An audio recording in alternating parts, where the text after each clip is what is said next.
Okay, moving on to Georgia State. Excited about the opportunity to be able to obviously get out there and try to get back on track this weekend. The thing about the game at Oklahoma, the locker room I thought was it wasn't positive by any stretch of the imagination, but it felt like. They were eager. They were eager to get back. They were eager to get back to work. Sunday night we had a good practice. Today, the weights have been good today, and I think they're ready to get back out there and get to work and use this as an opportunity to get better on all three sides of the ball. Obviously, they're going to be put in that situation again. It may be this week, but obviously we're going to be put in that situation again to where we have a chance to go take the game, whether it's at home, whether it's on the road. Got a lot of football ahead of us, and our guys are eager and excited about getting better to where when they get put in that situation, we're going to be able to capitalize on it and get a victory. So, just looking forward to getting back going. So with that, I'll take some questions, some specifics about Georgia State. First of all, physical game injury report on how you came out of that. Yeah, boy, it was physical. We told them all week it was going to be pretty physical. I mean, the injury report's big, but it's going to be that way every game that you play, more than likely. We knew it was going to be a physical game. We knew both teams were going to, run the ball a good bit. So it's no surprise that we got banged up a little bit.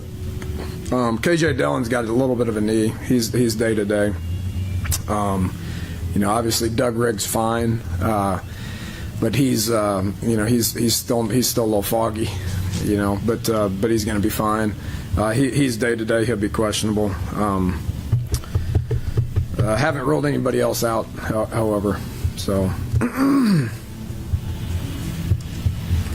On the call yesterday, you mentioned that quarterback wasn't the only position you might be shaking up a little bit. Released the depth chart last night, and obviously receivers, a lot of movement there, and moving Pat to center. Can you talk about just the thought process behind those guys and why you put them where you did? Well, yeah, I mean it's no different than quarterback. I mean, obviously quarterback's who everybody looks at from the beginning of the play until when he delivers the ball to whoever and however he does that. But we're going to be put in that situation again, and guys are going to be put in situations, and we're going to see how they react. The only way you can do that is by putting guys there. I think we're closer than it appears on offense. I accept full responsibility for 7 points. It's embarrassing. I don't care who we're playing. I mean, I got the utmost respect for Bob and Mike Stoops, but with that said, 7 points is embarrassing, and we need to fix it. We need to get guys that make plays. We need to do a better job of putting guys in position to make plays. There's potential on offense. That word disturbs me. I don't like it very much. But there is potential on offense. A lot of people talk about how talented we are. Even guys on our team talk about how talented we are. Well, prove it. Prove it. Make some plays when you're put in those situations, and if you don't, then we're going to try to put some other guys in those situations to make them. So I do think we'll get better offensively. I know we'll get better offensively. Yeah, Pat, the center thing, Pat's been playing, I mean, just really, really well. As good as I've seen him play. I mean, not even close as good as I've seen him play.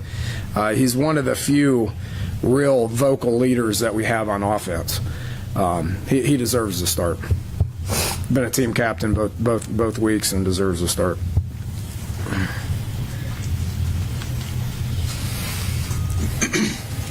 Dana, is it, not to make light of them, is it difficult to find something good to say about Georgia State after watching two of their games? Yeah, they're a young program. I mean, they've been going for 7 years. Bill Curry started this thing up. They're transitioning into 1A. They have a great recruiting base. I don't know anything about their facilities or any of that stuff. Coach Miles is it's his first year. He turned around Indiana State. He was there 4 or 5 years, something like that, and turned them around to where they were a pretty good FCS team. Takes the Georgia State job in its 7th year of football, and transitions them to the Sun Belt Conference. The CAA, which is what they were in. Last year they didn't have a tremendous record last year, but they played a lot of those good teams. I've talked about the CAA to our team, and we know what they're all about with William and Mary, and what Townsend did, and James Madison and all those guys. So they've played good football, and I do think that they'll continue to get better and better. If Coach Miles did it at Indiana State, I would assume he can do it at Georgia State. Dana, with regard to your receivers, Kevin and Mario were slowed a little bit. Carswell's kind of done something in both games. Is it a matter of them just kind of taking it a little bit and showing more than what the other guys have? Yeah, they got some ability. They have potential, right? They have twitch. They have something that the other guys don't have. After watching William and Mary, I was quite convinced that we were the slowest receiving corps in the country. And when we put Ronnie in there, it looked different. So didn't have Kevin's services throughout most of camp. He had a good spring. He was having a great camp. And then, boom, he's gone for 3 weeks. Showed a little bit of what he could do last week. I mean, he looked like he was playing at a different level than some of the other guys out there. Mario, we got to keep repping him. I mean, that guy, he missed 3 weeks of camp. Didn't practice. I mean, when we put him in there, he runs at a different speed. So those 3 guys, it's simply I'm not starting them based on hoping that they can make a play. I've seen those guys make plays. And if those other guys want to rep, then they need to prove that they can make a play, and they need to prove that they can play with a tremendous amount of effort. Does it help for you guys when you're still looking for the right fit? You're going to be trying different guys out to be going against a Georgia State where maybe you can afford to give some guys on-the-job experience like that. Well, I don't agree with that very much because all those guys have played in the games. Last week was a pretty good opponent. It was a pretty awesome atmosphere. It was a challenging situation for those guys, and I think we will learn from it. We were not intimidated. We played with tremendous effort. We competed hard.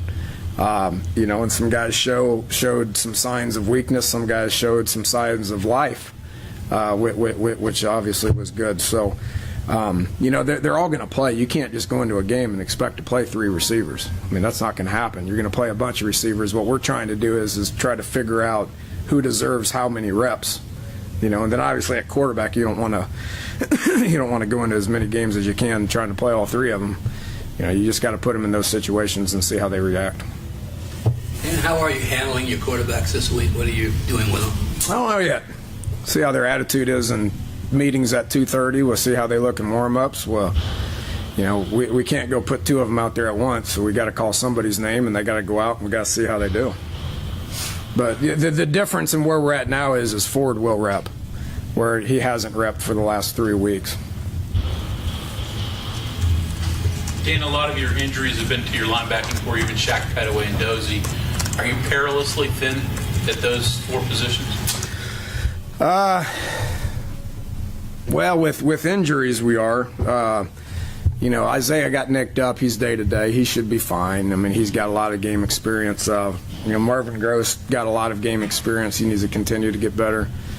Tyler Anderson gives us reps. Nick Kwiatkowski had another really good game. Jared Barber gets reps. I mean, we got bodies. Brandon Golston got 2 sacks. I mean, he's going to get better and better. We're going to move Kinsey to the outside buck backer. I made that release yesterday just because, he can do some things off the edge. That's good. That's a, because of our lack of depth, losing Doug, we had to move Tyler back inside, which opened up a spot to put Kinsey there. Plus, Kyle Rose has emerged as a guy we feel like can be a starter.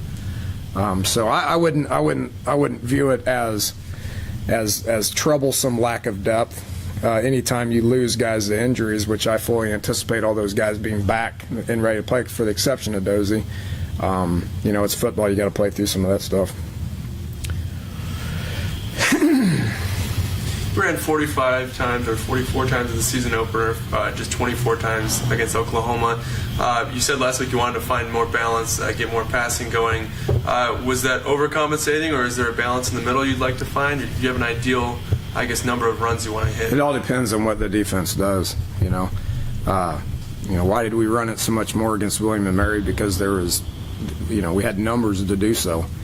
Against Oklahoma, they had one more in the box than we did every single time we snapped the ball. So how much sense would it make to run the ball 45 times up into unblocked people?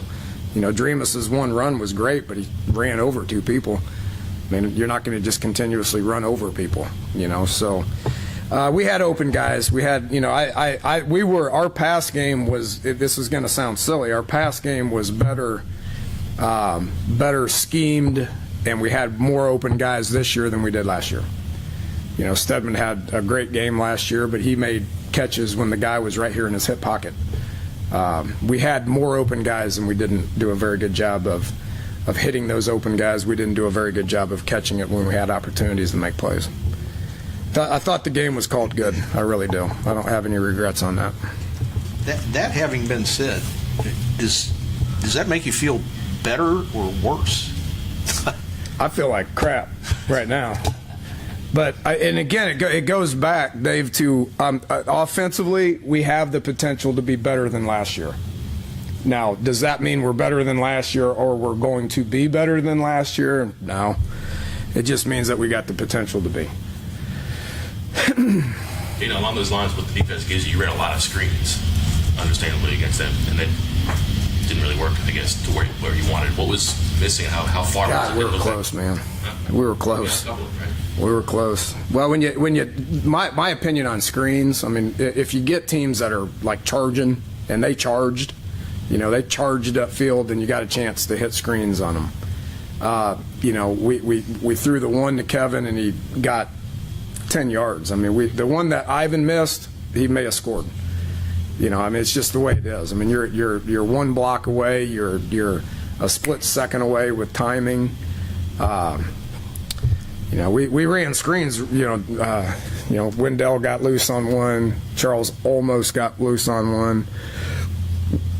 We were close on a bunch of that. Anything was just the time with the quarterback blockers just not getting there? Was there a common thing? Something different on each one. And that's my response. That's me. That's coaching. It's my responsibility. We got to rep it. We got to continuously try to get guys in those positions to be able to make the plays. But we got to rep it, and we got to coach it. Those minor little details that we were missing on each and every one of them. We got to coach it better in order to get it accomplished. Is it fair to say that Dreamius to get on the field more would have to block better? Yes, 100%. Yes, and he's on the field a good bit. I mean, he plays a lot. I know everybody's upset with 3 carries, and I want the ball in his hands more too. But we're rotating those guys to keep fresh bodies out there, and I rarely rotate them and call plays based on them being in the game. I just call plays because I have confidence in all those guys carrying the ball. If Dreamus gets out there and he whiffs like he did about 3 times, then he's coming out of the game, and he knows that. And he'll tell you what his grade is when it comes to blocking. The one run was spectacular. I mean, it was awesome. But, you can't turn around and miss a block and get the quarterback hit and have a turnover. So you got to do the little things, and blocking is way more important than running people over. What did Paul do well on Saturday night? Because there had to be something that he did well. Well,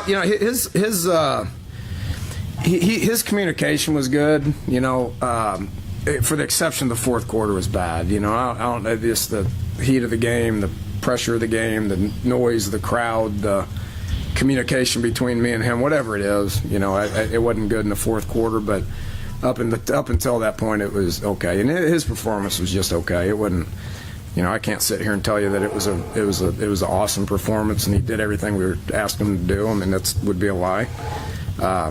The continuity between him and the receivers was just not there, and it needed to be there, and it wasn't. How about the play of the offensive line? Good. I'm happy with that. Shouldn't have said that. Should not have said that. I'm going to retract that statement. You're rotating guys a lot more in the past 2 years. O-line? Yeah. Or in general? Offensive line. Yes. Like Kindler. Yes. Like that too. Yes. That doesn't always work. Yeah, because they're so evenly matched. Or is like actually Yeah, it's working. I'm happy with it. I like it. Ron's doing a great job at that. You know, we get Kindler in there. He gives, Q a time to take a step back and take a breath and look at it, and then he does the same thing for a fight on the right side, and then you got Pat that can play all three spots on the inside, and it allows one of those guys to come out and take a deep breath and just watch it from the sidelines, which I think is effective. If you can do it, then it's good. It doesn't always work that way, but he's done it so much, and we've done it so much in practice. They're all comfortable with each other. Conversely, though, if you're taking out your backup guard and starting him at center, how does that? Well, Tyler would be fine. There's nothing wrong with Tyler. Tyler's a redshirt freshman. He's a little undersized. The guy he went against, the nose, that dude was a good player now, and he physically got outmanned a little bit. On one of those fumbles, he got lit up pretty good. He's not hurt, but he got lit up pretty good. He'll play. There's no question he'll play. Who then goes to a guard where because Pat can't move, right? So he'll play center then? Okay. Yeah, he played center in the game some. This past week he did. Right, all three. Yeah, he can. Yeah, he'll do. When Pat has no problem going from center to guard, and then we'll put Tyler back in at center, and I expect that to continue. Dan, speaking of that, you moved Russell Hoppen-James out to tight end in this game. Is that a long-term plan, or was that just this game? Yeah, our plan was to run a few tight end sets, and we didn't want to go in with a 2 tight end set and not have a third option. You have Cody Clay, you have Garrett Hope, and then if something would have happened to one of those guys, what's your alternative? So Russell is a backup guard. He's our 8th lineman. But he's athletic enough to be able to handle that on the edge, and he did a decent job, and I would expect to see him back out there again. Defensively, how positive was that for you guys, and how much can they take out of that game against Oklahoma? Just played all right. It was still just average. If you look at our board over here, I was in here when Keith was explaining it to him. He said, we met some of these goals right here, but that one on the very end, we didn't meet that goal. So what would it have taken for us to meet that last goal? Well, we would have had to have held them to 6 points. And as crazy as that sounds, I understand it's Oklahoma, and it's they're a great program, great team. But the way I view it and the way I put it to our defensive guys is you guys did a great job. Of your effort was tremendous, and you competed hard. You got 4 turnovers. But you were the second best defense on the field, and I think that resonated throughout them. If you want to be a dominating defense, which we were not a dominating defense on Saturday, if you want to be a dominating defense, then you would have had to have held them to 6 points in order for us to win the game. It's all about winning the game. With that said, yeah, I'm happy with their progress. I've said that since camp. I think we're farther along defensively than at any point since I've been here. And I think Keith's doing a great job at that, and he'll be the first one to tell you that we're far from where we can be defensively.